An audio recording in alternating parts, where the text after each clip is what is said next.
Deployment frequency is the heartbeat of your product. The faster you get code in front of users, the better, right? You should be shipping. Google's DORA research found that teams that are deploying code several times a day aren't just faster, but they solve problems quicker, they're more resilient, and they stay ahead of the competition. So let's break down 5 practical ways to boost how often you deploy. And these come straight from what the top teams do every day. Each tip is simple on its own, but together, take it from me and my personal experience, they will speed up your team. I'm going to do a countdown, so guess what number 1 is. Throw it in the comments. Number 5, instrument and observe. What you measure, you can improve, right? What you're not measuring, you're not going to improve. So the best teams don't just assume they're fast. They know it because they're tracking it. You need to log each deploy. You need to make it visible. You need to make it something your team cares about. Do you know how often you're shipping code to prod? Don't just plot a line either, set goals. If you're aiming for high or elite status in deployment rates, set those as targets, put it on your dashboard, and you can see how you're doing and when you're on track. When you make deployment frequency visible, it's no longer just background noise. It's something that everybody can rally around. The first step of getting people to care about it is to make it a clear marker of progress. Okay, number 4, automate governance. This is going to be the hardest one if your team currently has to go through a change advisory board.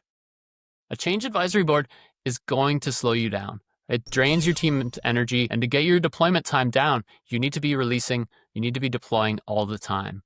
High performance teams skip the paperwork.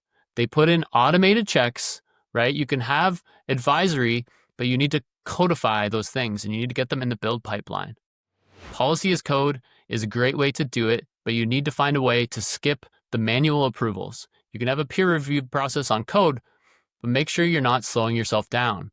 Modern governance means that you have SLOs, right? You have service level objectives, and you have SLO burndowns, and you have automated health checks that make decisions. So you could have a canary deploy, you could have an auto rollback, and you catch risky changes early, and you recover from them before anyone gets paged. That way you don't need the change advisory board. You have automated guardrails that you can actually trust. And then you can make sure that policy as code, that these automated governance things don't slow you down. They're reliable, they catch problems, and they're barely noticeable. If this is a problem you're struggling with a change advisory board or some manual approval process, you need to look into this. It's important. Automate your governance and you get 2 big wins, right? You get tighter security because we're checking all of these things with policy as code, and you get faster releases. It's a big deal. Okay, number 3, one that I care about a lot. Anyone guess what it is? Make it fast. Nothing drags down deployment frequency like unreliable and slow builds or flaky tests. High-performing teams focus relentlessly on keeping the build pipeline fast. You run your tests in parallel. You cache your dependencies. I spent years of my life working at a company working on making builds faster because it's that important. It's neglected. It makes a big difference, right? You can, as I said, do tests in parallel. You can cache your dependencies. You can also skip whole parts of your build that you know didn't change in this last build. There's a lot that can be done. You can just throw hardware at it, and sometimes that's the best way to do it.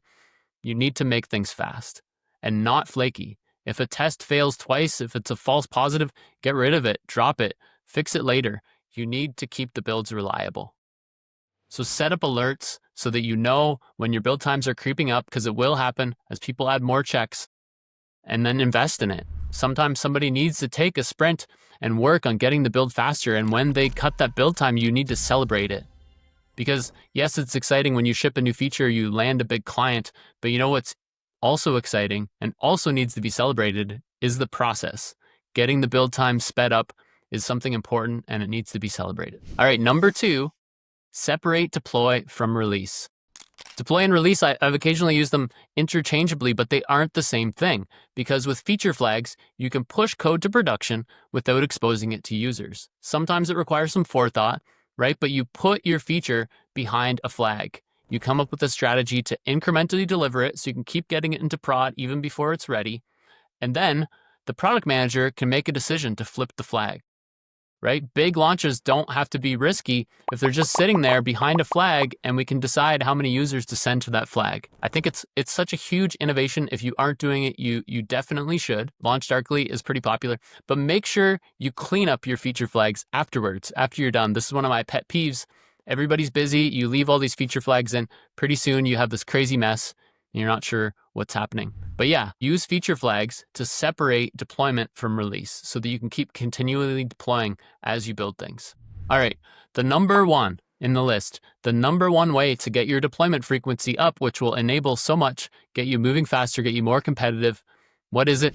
Shrinking batch size. If you want to deploy more often, you need to make each deployment a smaller change. You need to release more often, ship less code at a time.